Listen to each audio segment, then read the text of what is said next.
سمجھتے ہیں کہ اس کی رسپانسبلٹی کو بھی فکس ہونا چاہیے اور یہ حکومت کی ذمہ داری ہے. اب دیکھیں نا, یہ PIA, یہ پاکستان ریلوے اور یہ اس طرح کے جو ہے وہ اسٹیل مل کی بات کرتے ہیں, جو اسٹریٹجک ادارے بھی ہوتے ہیں. دنیا میں کہیں بھی اسٹریٹجک اداروں کو فروخت نہیں کیا جاتا, ان کے تمام چیزوں کو سیکیور کیا جاتا ہے. لیکن یہاں پر بس بھیڑ چال میں جو چاہو کرتے رہو. اگر آپ پر یہ اسٹیٹ اونڈ انٹرپرائزز بوجھ ہیں تو آپ یہ بتائیے کہ یہ جو IPPs بوجھ ہیں اس کا کیا کیا آپ نے؟ یہ جو 2000 ارب روپے سے زیادہ پیمنٹ ایک سال میں ہم نے ادا کی ہے پاکستانی قوم نے چند لوگوں کو, تو یہ تو پرائیویٹائز ہے نا. اور ان میں سے اس عجیب پرائیویٹائزیشن ہے کہ اس میں 52% گورنمنٹ کے ہیں, اور پھر یہ ملا جلا کر ایک دھندا بناتے ہیں, لوگوں کے شیئرز لیتے ہیں, اس کے ساتھ مل کر کرپشن کا دھندا کرتے ہیں, اور اس کے نتیجے میں پاکستان کی معیشت کو اتنی تباہی مل رہی ہے. تو اس کا رسپانسبل کون ہے؟ اس کی جواب دہی کون کرے گا؟ اور یہ تو بتائیں کہ جو IPPs ہیں یہ انکم ٹیکس سے مستثنیٰ کیوں ہیں؟ ایک تنخواہ دار آدمی کا آپ ٹیکس ڈائریکٹ کاٹ لیتے ہیں, 450 ارب روپے ایک سال میں پاکستان کے تنخواہ دار لوگوں نے جمع کرایا اور مزید ٹیکس لگا دیا ان کے اوپر, سلیب خراب کر دیا. نہ جاگیرداروں سے ٹیکس وصول کرتے ہیں اور نہ IPPs سے ٹیکس وصول کرتے ہیں, ان کو استثناء دیا ہوا ہے. ہزاروں ارب روپے کھا چکے ہیں یہ لوگ. تو چند لوگوں کو مراحت ملے اور پھر کہیں کہ قومی اداروں کو فروغ کر دو, تو قومی اداروں کو چلانا ذمہ داری ہے حکومت کی, اور ان کو چلائیں, اور جو کرپشن ہے اس کو ختم کریں, اور جو اس نے کرپشن کی ہے وہ منظر عام پر آئے, تو آپ تمام چیزیں ٹھیک ہو جائیں. اور جہاں تک بوجھ کی بات ہے تو سب سے بڑا بوجھ تو خود یہ حکومت ہے پاکستانی قوم پر. ابھی وزیر اعظم اور صدر صاحب کے طیاروں کی دیکھ بھال مینٹیننس کے لیے 2.25 ارب روپے منظور ہوئے ہیں. 1 ارب 80 کروڑ روپے. تو ان سے بڑا کون سا بوجھ ہے ہمارے اوپر؟ ان کے بوجھ کم نہیں ہوں گے, یہ قوم اٹھائے گی. ان کے پیٹرول فری, ان کی بجلی فری, ان کی گاڑیاں بڑی, ان کے عللے تللے, ان کے پروٹوکول, ایک بڑی تعداد پولیس کی ان کی حفاظت پہ معمور. سب سے بڑا بوجھ تو یہ حکمران طبقہ ہے ہمارے اوپر, تو ان کو ہٹنا چاہیے ہمارے سروں سے. تو اس لیے قومی اداروں کی اس طرح لوٹ سیل نہیں ہونی چاہیے. قوم کو جواب دہ ہونا چاہیے سب لوگوں کو کہ انہوں نے ان کا کیا حال کیا ہے. ایک ہمارے پاس مثال موجود ہے نا, کہ الیکٹرک کی, یہ بھی اسی طرح کھمبوں کی قیمت کے برابر 16 ارب روپے میں پرائیویٹائز کیا گیا تھا. 1.65 روپے اس کا جو ہے وہ شیئر انہوں نے فروخت کیا تھا. اس وقت مارکیٹ میں لوگ کہتے ہیں 10 روپے سے 30 روپے تک, 1 روپے 65 پیسے کہہ رہا ہوں نا, 1 روپے 65 پیسے کا شیئر فروخت کیا تھا انہوں نے اس وقت, جبکہ 10 روپے سے زائد اس کی قیمت تھی. کوئی پوچھنے والا ہے؟ اس وقت MQM یہاں پر براجمان تھی, مشرف صاحب کی حکومت تھی, پھر پیپلز پارٹی آئی, اور پیپلز پارٹی نے 2009 میں اس کو دوبارہ بیچ دیا, اور 50 ارب روپے اس وقت کے, جو آج کے 200-300 ارب روپے بنتے ہیں, وہ قومی خزانے سے ادا کیے گئے. زرداری صاحب جواب دیں. یہ اندھی پرائیویٹائزیشن, لوٹ مار, اور جتنے پیرامیٹرز تھے اس وقت کے, بہت خراب تھا نا KEC, لیکن وہ جتنے یونٹ بناتا تھا اب اس سے 15-20% یونٹ کم ہو گئے, اور جتنا جو ہے اس وقت جو ہمارے پاس 18 لاکھ صارفین تھے, تو اب یہ تقریباً کتنے ہو گئے؟ ابھی 38 لاکھ کے قریب صارفین ہو گئے. صارفین کی تعداد بڑھ گئی, یونٹ کم ہو گئے. سبسڈی 1.5 ارب روپے تھی, وہ پتہ نہیں سینکڑوں ارب روپے میں چلی گئی. آپ اندازہ لگائیے کتنے اداروں کا نادہندہ بن گیا کیا الیکٹرک. اور ابھی جو تازہ کارروائی کی گئی ہے, صرف جماعت اسلامی نے مقابلہ کیا نیپرا میں. بتائیں یہ سارے ٹھیکیدار, سیاسی ٹھیکیدار, یہ کیوں نہیں نیپرا میں جاتے, کراچی کے عوام کا مقدمہ لڑتے, اور جب بجلی کی قیمتیں طے ہو رہی ہوتی تو پاکستان کے عوام کا مقدمہ لڑتے. سوائے جماعت اسلامی کے کوئی نہیں لڑ رہا. اور ان کو جنریشن کا جو لائسنس دیا گیا ہے, ٹیرف دیا گیا ہے, یہ ڈالر بیس دیا گیا ہے, یہ ٹیک اور پہ دیا گیا ہے, ایک IPP کی بھی بدترین شکل. اور 40 سالہ پرانا بن قاسم کے جو گندے پلانٹ ہیں, خراب پلانٹ ہیں, جن کو اب بالکل ڈسپوز آف ہونا چاہیے, اس کی بنیاد کے اوپر ٹیرف دیا گیا. اب کراچی کے عوام سے یہ لوٹ مار کی جائے گی. یہ ہے ان کی اندھی پرائیویٹائزیشن. یہ پرائیویٹائز کر کے لوگوں کو لوٹنا چاہتے ہیں. پہلے ادارے تباہ کرو, برباد کرو, پھر اس کے بعد من مانے لوگوں کو پرائیویٹائز کر دو, اور پھر لوٹ مار کرو. تو اس سے تو پاکستان کے ادارے ٹھیک نہیں ہوتے, لوٹ مار شروع ہو جاتی ہے. جو نجی شعبے میں انٹرپرائزز کام کر رہی ہیں ان کو آپ فیسیلیٹیٹ کریں، پرائیویٹائزیشن کو اس طرح سے فیسیلیٹیٹ کریں کہ جو پرائیویٹ سیکٹر میں لوگ کام کر رہے ہیں ان کی مانیٹرنگ بھی صحیح ہو اور ان کو فیسیلیٹیٹ بھی کیا جائے تاکہ سروسز بہتر ہوں. لیکن اسٹریٹجک اداروں کو آپ اس طرح برباد کر کے بیچنا چاہتے ہیں، یہ کس طرح سے پاکستان کے لیے فائدہ مند ہو سکتا ہے؟ لہذا بہت لمبی بات ہے، اس پر پھر انشاءاللہ تعالیٰ تفصیل سے کسی وقت کریں گے. اس وقت میں آپ کو ایک بتانا چاہتا ہوں کہ جو 26ویں آئینی ترمیم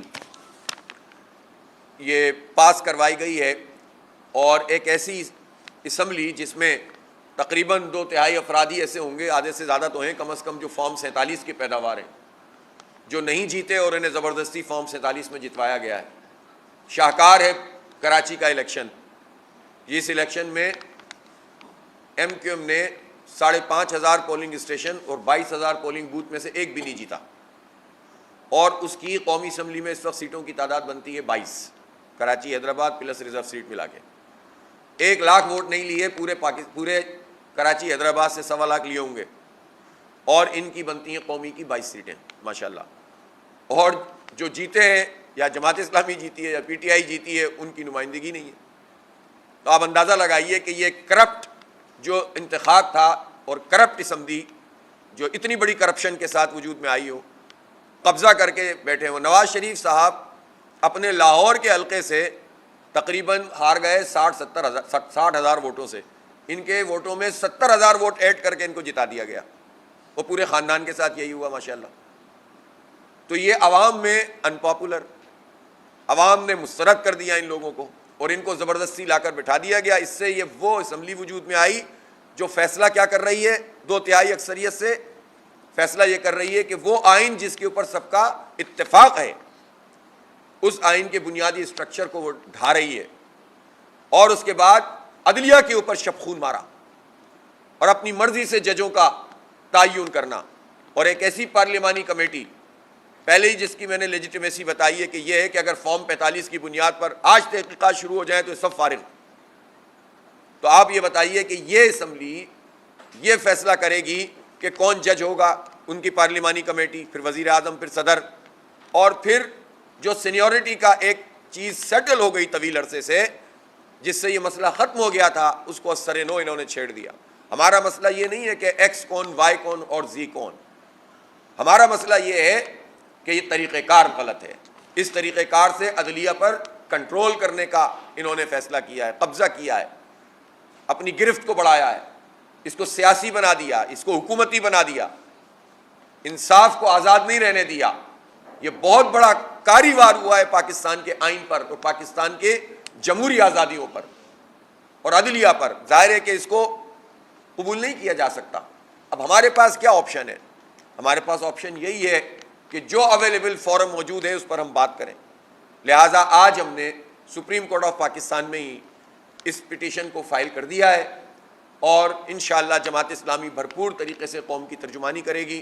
اس 26ویں آئینی ترمیم کو ختم ہونا چاہیے، اور اس طرح کی جو ترامیم ہوتی ہیں اس میں تو ایک بہت بڑا ہوم ورک کیا جاتا ہے. یہ رات کے اندھیرے میں تھوڑی ہوتا ہے کہ رات 11 بجے اجلاس شروع کریں اور فجر تک چلا کے بس ٹوٹل پورا کریں. اور پھر خاص طور پر اس میں اہم بات یہ ہے کہ چند ووٹ ایسے بھی ہیں کہ جو اس پارٹی کے ووٹ نہیں تھے، لوگوں کو توڑا گیا تھا، خریدا گیا تھا، یا جو بھی کیا گیا تھا، اور اس کے نتیجے میں اگر یہ عمل ہوا ہے تو یہ ویسے ہی کرپٹ عمل ہے کہ آپ نے کرپشن کے ذریعے سے اپنی حمایت حاصل کی ہے. پہلے ہی غلط لوگ بیٹھے ہوئے ہیں، اور پھر بھی کم پڑ رہے ہیں تو آپ لوگوں کی وفاداریاں تبدیل کر رہے ہیں. وفاداریاں تبدیل کر کے جو بھی قانون سازی کی جائے گی اس کی حیثیت کیا ہے؟ لہٰذا ان سب چیزوں کو ہم جا کر اس کا کیس لڑیں گے، اور ہمارا جو ہے وہ مطالبہ یہی ہے کہ اس میں فل بینچ بننا چاہیے، 17 کے 17 ججز ہونے چاہیے، تاکہ پھر قوم کے سامنے یہ پورا مقدمہ آئے. انشاءاللہ جماعت اسلامی بھرپور طریقے سے پیروی کرے گی، اور ہم قوم کے سامنے، اور ہم یہ چاہتے ہیں کہ یہ مقدمہ بھی اسی طرح سے ٹیلی کاسٹ ہو جس طرح سے پچھلے مقدمات جو ہے وہ لائیو چل رہے تھے، تاکہ سب کو پتہ چلے کہ یہ سب کچھ پاکستان کے ساتھ کیا کیا گیا ہے. اسی طرح اس وقت گیس کا بحران ہے، اس وقت لا اینڈ آرڈر کی سچویشن سب کے سامنے ہے. پورے ملک میں جس طرح سے بحران ہی بحران پیدا ہوئے ہیں، اور ہم یہ دیکھتے ہیں کہ مزید عوام کے اوپر بوجھ ڈالا جا رہا ہے. ہم بجلی کی قیمتوں پہ رو رہے ہوتے ہیں اور یہ گیس کی فکس چارجز پروٹیکٹڈ صارفین کے لیے الگ, نان پروٹیکٹڈ کے لیے الگ, اور اس طرح سے جو ہے وہ ہزاروں روپے ایک ایک صارف سے لیے جا رہے ہیں. ابھی وہ ایک انہوں نے کوئی بفل شروع کیا ہے, کونیکل بفل کے نام پر 2-2,500 روپے لینے کا سلسلہ نیا شروع ہو گیا کہ وہ گیزر کے اوپر کوئی چیز لگائیں گے, اور اس میں ہی کیا لوٹ مار اور کرپشن اور کیوس ہوگا سب کو پتہ ہے. ایک جگہ انہوں نے کر کے دیکھا ہے, اس میں پتہ چل گیا کہ کتنی گڑبڑ ہوئی ہے. تو یہ جو لوگوں کو تنگ کرنے کا ایک سلسلہ ہے, اپنے اہداف پورے نہیں کرتے. ایف بی آر کے 25-26 ہزار ملازمین ہیں اور ایف بی آر میں کرپشن 1299 روپے کی خود ایف بی آر کے کاغذوں میں لکھا ہوا ہے, ایک سال میں ہوئی. اب اندازہ لگائیے کہ خود ایف بی آر میں 1299 ارب روپے کی وہ کرپشن ہوئی ہے کہ جو ٹیکس نیٹ میں لوگ آئے ہوئے ہیں ان سے پیسے وصول نہیں کیے گئے, جو ٹیکس نیٹ میں نہیں ہے وہ الگ ہے. تو اتنا کرپٹ ادارہ 25,000 ملازمین کو بھی ہم پالیں اور ان کی یہ کرپشن بھی, اور جو ٹیکس وصول کر رہے ہیں وہ بجلی کے بل سے کر رہے ہیں, پیٹرول کی لیوی سے کر رہے ہیں. کس طرح کر رہے ہیں کہ جناب وہ آپ سے صابن پہ کر رہے ہیں, دالوں پہ کر رہے ہیں, چاول پہ کر رہے ہیں, ٹیکس لگا کے. یہ سارے ٹیکس تنخواہ دار سے کر رہے ہیں, امپورٹ کے اوپر ٹیکس لگا کر, ایکسپورٹ کے اوپر جو اشیاء آ رہی ہوتی ہیں ان پر تو سارے ٹیکس تو ڈائریکٹ لگ رہے ہیں. ایف بی آر کیا کر رہا ہے؟ اور ایف بی آر کے ملازمین کو ہم پال رہے ہیں, پاکستان کی قوم, اور ایف بی آر کی کرپشن اس کو بھی جو ہے وہ پاکستانی قوم برداشت کرے, اور آپ کوئی سہولت دینے کے لیے تیار نہ ہو. تو یہ بہت ظالمانہ طریقہ ہے حکومت کا. یہ جو کہتے ہیں نا کہ ہماری بس میں کچھ نہیں ہے, اس لیے نہیں ہے کہ آپ نہ صرف یہ کہ کرپشن ہے بلکہ نااہلی بھی ہے, بیڈ گورننس ہے, جس کی وجہ سے یہ سب کچھ ہو رہا ہے. اور ہمیں بتایا جاتا ہے کہ مہنگائی تو ختم ہو رہی ہے. اب یہاں پر ہمارے سارے صحافی بھائی موجود ہیں, میں ان سے پوچھنا چاہتا ہوں کہ یہ بھی چاول خریدتے ہوں گے, دال خریدتے ہوں گے, آٹا خریدتے ہوتے ہیں, کیا یہ سستا ہو گیا ہے؟ کیا کوئی چیز سستی ہوئی ہے؟ ہر چیز مہنگی ہو رہی ہے. یہ سستائی کس کو کہتے ہیں کہ چونکہ پچھلے سال ہم نے 20 روپے کا آپ کے اوپر جو ہے وہ تیشہ چلایا تھا, تو اس مرتبہ چونکہ ہم نے صرف 18 روپے کا تیشہ چلایا ہے تو مہنگائی کم ہو گئی ہے. یہ جھوٹ ہے جو پورے پاکستان کے عوام سے یہ حکومت بول رہی ہے. کوئی مہنگائی کم نہیں ہوئی, بلکہ ان کی کرپشن بڑھ رہی ہے, ان کی لوٹ مار بڑھ رہی ہے. اس لیے جب تک بجلی کے بل کم نہیں کیے جائیں گے, یہ میں آپ کو ضرور یہ کہنا چاہتا ہوں کہ جماعت اسلامی نے جو اسٹرگل کی آئی پی پیز کے حوالے سے, 5 آئی پی پیز سے معاہدے منسوخ ہوئے, پھر اس کے بعد 8 آئی پی پیز سے بات ہوئی, اور آج مجھے امید ہے کہ ایک فائنل ہونے جا رہی ہے, 17 آئی پی پیز سے رینیگوشیٹ ہو رہا ہے, اور یہ ٹیک اور پے کے معاہدے ٹیک اینڈ پے میں تبدیل ہو رہے ہیں. تو یہ ایک پیش رفت ضرور ہے, لیکن بجلی کے بل میں آنا چاہیے اس کا فائدہ, جس طرح معاہدہ کیا تھا وہ حکومت نے ہمارے ساتھ. تو ظاہر سی بات ہے کہ ہم اس کے اوپر بالکل فالو اپ بھی کر رہے ہیں مسلسل, اور انشاءاللہ پاکستان کے عوام کے ریلیف کے لیے کام کریں گے. تو بس بہت ساری چیزیں اور بھی ہیں جس پر گفتگو کی جا سکتی ہے, لیکن آج کے لیے ہم اتنا ہی رکھتے ہیں. بہت شکریہ.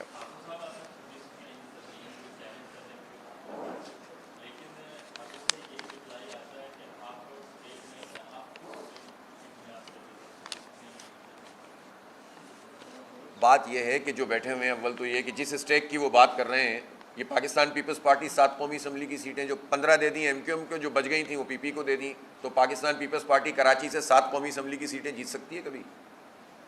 یہ ان کا اسٹیک ہے. یہ تو آپ کے قبضہ کر لو, بولو ہم تو اسٹیک ہولڈر ہیں, اور آپ سے چونکہ ہم نے چھین لیا ہے لہٰذا آپ اسٹیک ہولڈر نہیں ہیں. یہ ان کا جو میئر بیٹھے ہوئے ہیں, یہ ان کا اسٹیک ہے. یہ کراچی کے عوام نے ان کو ووٹ دیا تھا, جس کی وجہ سے یہ جو اسٹیک ہولڈر بنے. یہ تو قبضہ کر کے میئر بنے ہوئے ہیں, یہ تو قبضہ کر کے پورے بلدیہ کے اوپر جو انہوں نے گرفت کی ہوئی ہے, ٹاؤن چھینے ہیں, یوسیز چھینی ہے. اور اسی طرح سے یہ جو پارٹیاں نون لیگ ہے, یہ جتنے لوگ بھی جعلی طریقے سے آئے ہیں, ان کا کیا ہے؟ تو اصل بات یہ ہے کہ ہم پاکستان کے عوام کو ریپرزینٹ کر رہے ہیں, ہم پاکستان کے عوام کے مسائل اور ان کی بنیادی ایشوز کو ایڈریس کر رہے ہیں, اور ہم اس کی ترجمانی کر رہے ہیں. ہم آئین کے کسٹوڈین ہیں. پروفیسر عبدالغفور احمد کا آئین بنانے میں کلیدی کردار تھا, اتفاق رائے پیدا کیا تھا, اور بڑے مشکل حالات میں پاکستان کو ایک متفقہ آئین ملا تھا. اس لیے ہم اسٹیک ہولڈر ہیں. اور جہاں تک آپ اور تفصیل میں جائیں گے تو جو ہماری پٹیشنز موجود ہیں, جو ٹریبونلز میں ساری کارروائیاں چل رہی ہیں, ہمارا گلا سڑا نظام ہے جس کی وجہ سے انصاف نہیں مل رہا. آج فارم 45 کی بنیاد پر فیصلے ہو جائیں تو پتہ بھی چل جائے گا کہ کس کا اسٹیک ہے اور کس کا نہیں ہے. لہٰذا یہ ہم نے جو ترجمانی کی ہے پاکستان کے عوام کی، پاکستان کے آئین کی، اس کی بالادستی کی، اور انشاءاللہ ہم اس مقدمے کو لڑیں گے۔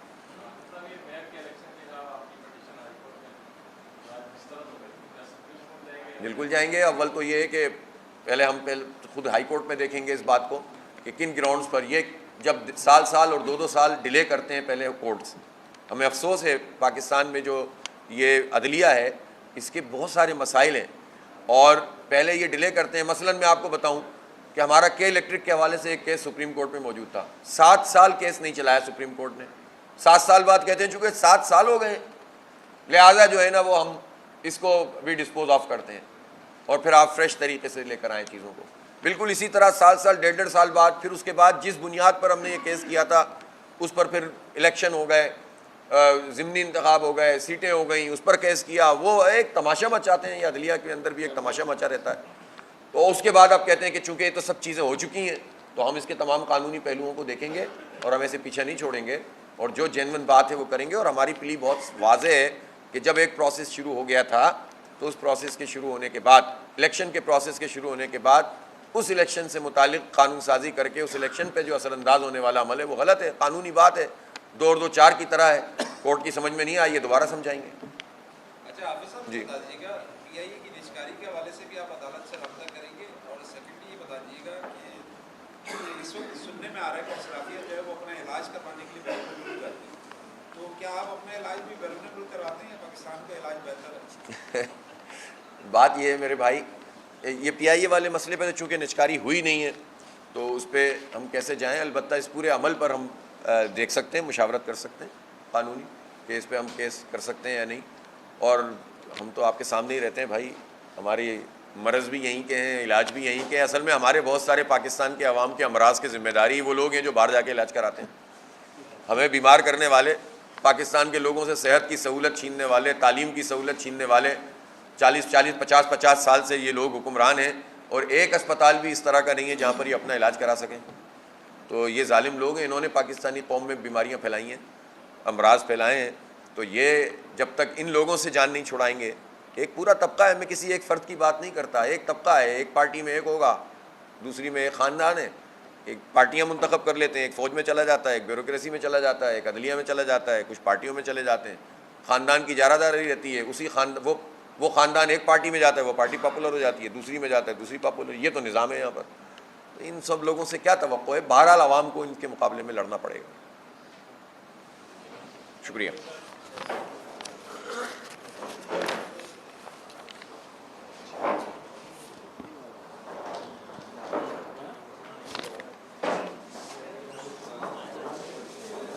جماعت اسلامی کو ایک اچھا اسپتال بنا دیں اس امراض کے علاج کے لیے،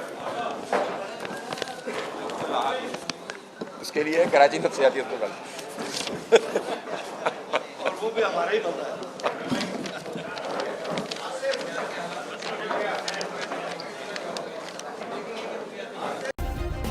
سبسکرائب کریں اور بیل دبائیں تاکہ کوئی خبر رہ نہ جائے۔